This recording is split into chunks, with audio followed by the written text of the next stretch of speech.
Hi everyone. We're going to have a look at solving trigonometric equations today. So this is going to take elements of what we've learned in other trig lessons, so about triangles and also about sine, cos and tan, and we're going to try and apply them as well as some new stuff we're going to learn today. We're going to apply them all together and solve some quite complex equations here. Okay, so this is what we're going to cover. We're going to cover using identities. That's really the main new thing for this lesson. We'll talk about what identities are and the two identities which we're going to use to help us solve trig equations. We'll have a look at quite a few different examples, and this third topic is about solving quadratic trig equations, which is a little bit tricky. It's basically when we get things with like a sine squared and a sine and a constant, or something similar to that, and we're able to set it up as a quadratic equation. And we'll finish with an exam style question as always. Okay, so let's start with using identities. What are identities first of all? So identities are equations that are true for all values of x. Okay, so for instance, just to give you some kind of trivial examples, say I write the equation x plus 2 equals 6. Now that is only true for x equals 4, okay? This isn't an identity, it's just an equation because it's not true for all values of x, it's only true for x equals 4. But what about something like, this is again a kind of trivial example, but just to give you an idea of what we're talking about. How about this? 5x equals 3x plus 2x. Now that is true no matter what value of x you put in, because this bit obviously simplifies to 5x as well. So you can put x equals 1, 2, 3, 4, whatever, minus 1,000. It'll always be true. So this is an identity, and this is the identity symbol here. It's like an equal sign, but with an extra line, so it's 3 lines. And it means it's true for all values of x, not just one specific value. So we've got two identities we use to help us solve trig equations. This is one of them. Sin x over cos x equals tan x. Now that's an identity, which means, as we've said, it's true for any value of x. So it doesn't matter what angle we put in for x, it's always going to be true. Just to give you an example, if you do sine 30 divided by cos 30 in your calculator, you'll find it gives you root 3 over 3. If you now put tan 30 in your calculator, again it gives you root 3 over 3 because sin x over cos x is always equal to tan x. You can do exactly the same thing with 60 degrees in or 90 degrees or 38.4 degrees, whatever it is, it will always be the same. Sin over cos will always be the same as tan. And that means we can often swap sin over cos in an equation for tan to make it easier for us to solve. Okay, or we can do the same thing backwards. So this rule works both ways. We can go sin over cos to tan, or we can swap tan for sin over cos. And that makes it sometimes easier for us to solve complex trig equations when we've got more than one function in. So say we've got a sine and a cos in there. The other identity we use is sine squared x plus cos squared x is always equal to 1. As an example, try typing in sine 45 squared 45 plus cos squared 45 is 1, and you'll find it equals 1. Quick note on notation here, you can't type in the calculator exactly what we've got here. This means sine x all squared, okay? Now we have to be careful with how they write this, because if I type in sine x squared, this is a little bit misleading, because is it sine x all squared like this one, or is it sine of x squared? Now they're not the same, so you have to be really careful. This notation I've written means sine x all squared. That's how you type it in the calculator. You type in sine, then your angle, close the bracket off, then square it, okay? So in this example, to type in sine squared 45, I'd type sine 45, close the bracket, and then press squared. Same with the cos one, so you type cos, then the 45, close the bracket, then the squared. You'll find that equals 1, okay? But be careful with this syntax here. This squared is how we write it on paper, but on the calculator we have to type in this sine 45 squared, okay? So be careful when you do that. But again, it doesn't matter if you put 45 degrees or 30 degrees or whatever it is, that will always be true. Now, why is this useful? Well, if we've got an equation with more than one trig function in, so by that I mean it's got a sine and a cos in, or maybe sine and tan, or tan and cos, whatever it is, we're going to need an identity to be able to solve it. What we're going to do is we're going to try and use one of our identities to get rid of one of the trig functions so that there's only one left. Once there's one left, we can solve it using the methods we learned in the previous lesson, where we just do sine minus 1 or cos minus 1 or tan minus 1, and we look up all the solutions on our graph. But if there's multiple ones, we need an identity first, and we'll see some examples of that. I'm going to write our identities at the top here, so we know when to use them, and we're going to have a look at 3 examples here. They're all to do with simplifying, so we're going to try and make them simpler. So let's have a look at this first one. We've got 2 sine x over cos x equals 1. How do we simplify this equation? Well, have a look at our first identity. Sine x over cos x equals tan x. Can you see I've got sine x over cos x here? I've got 2 as well. So I'll pull that 2 out. And sine over cos is always tan, so I can write that as 2 tan x equals 1. Okay, much simpler. And I could now write tan x equals a half just by moving that 2 to the other side. I can now solve that by doing tan minus 1 of a half and so on, yeah? I can solve that equation now. Before, with this, I couldn't solve it because I've got a sine and a cos, and I can't do sine minus 1 and cos minus 1 at the same time. That's why we use that identity, get rid of the sine and the cos, replace it with just tan, then I can solve it. What about this second one? Well, can you see it looks pretty similar to this bit of the identity here, sine squared x plus cos squared x. We have to be a little bit clever here. What we can do is say, well, I'm going to factorize out the 2. If I do that, I get 2, open a bracket, sine squared x plus cos squared x. Now, this entire bit in the middle looks exactly the same as that. I can use my identity because I know that sine squared x plus cos squared x is always 1. Okay, which means I get the equivalent of, if I substitute in 1 here, yeah, instead of sine squared x plus cos squared x, that whole expression is just equal to 2. It doesn't matter what value of x it is. If I do this expression, it's always going to be equal to 2, whatever the angle is. This last one's a little bit tricky. The first thing I'm going to do is reorder the terms.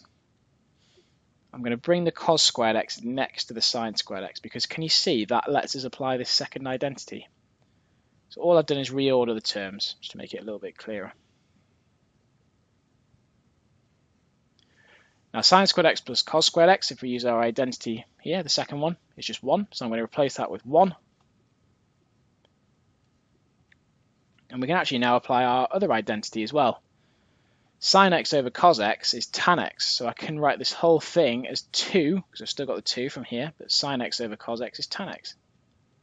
So I've got 1 minus 2 tan x equals 0. A bit of rearranging gives us 2 tan x equals 1.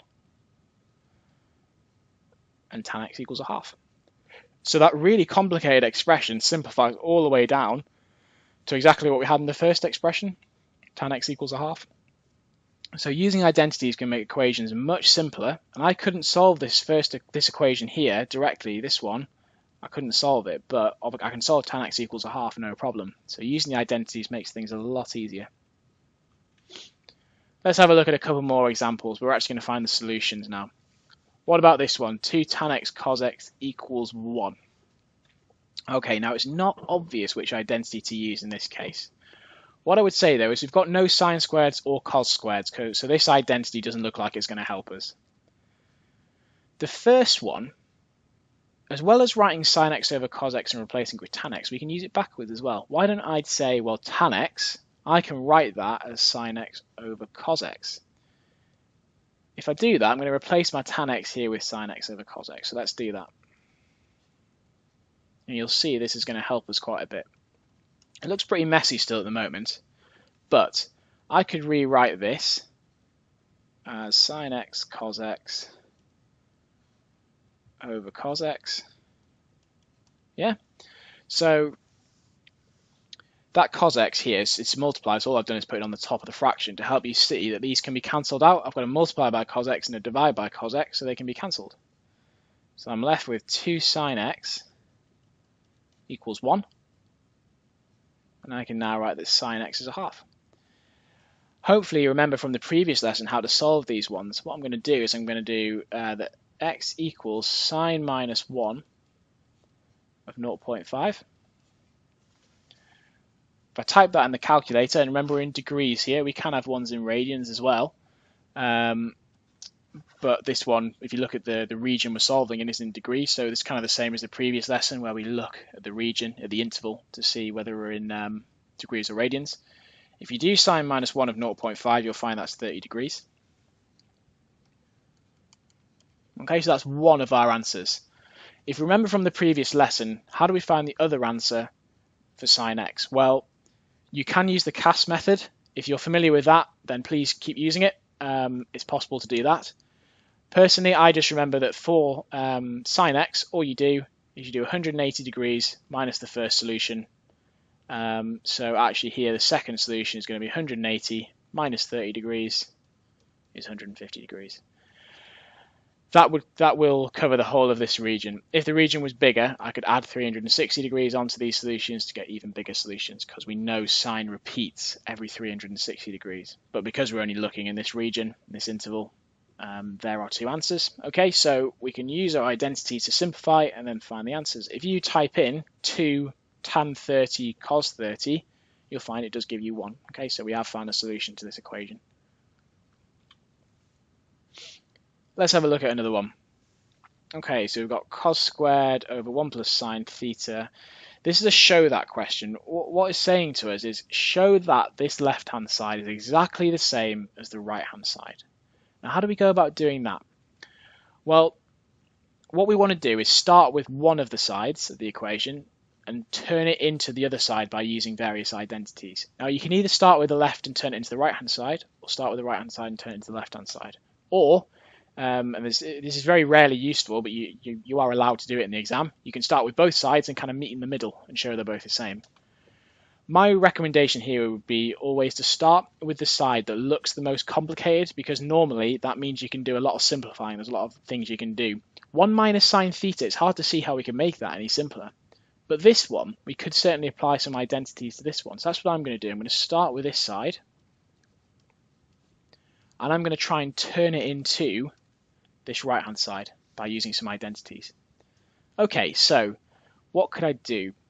Well, by the way, notice we're using theta here, not x. It's not a problem. It doesn't make any difference whatsoever. Okay, it doesn't matter what letter we use as the angle.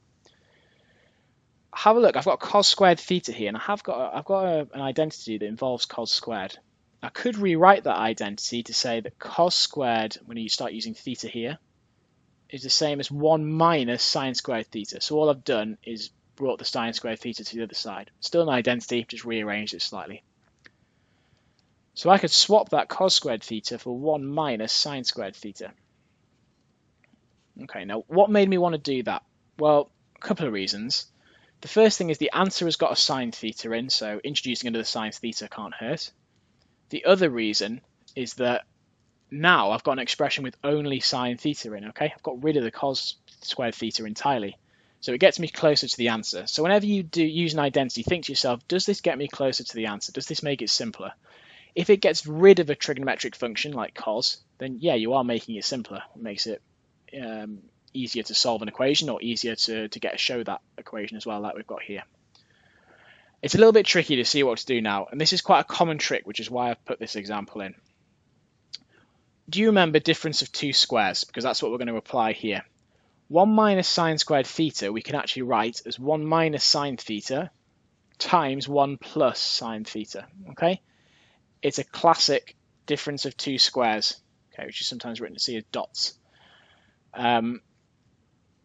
Same denominator. Okay, so try and remember that example. If you see something like this, it's a difference of two squares. It's that's what's going on. Because now, can you see that the 1 plus sine theta on the bottom cancels with the 1 plus sine theta on the top? And lo and behold, there you have 1 minus sine theta. You've turned it into the right-hand side. You've proven the identity. Okay, so by using an identity and doing a bit of rearranging and using difference of two squares, I've showed that the left-hand side equals the right-hand side, and therefore I've actually completed this question. Okay, so if you get a show that question, start with the most complicated side and try and turn it into the simpler side by using rearranging and trig identities and things like difference of two squares, which occasionally crop up as well.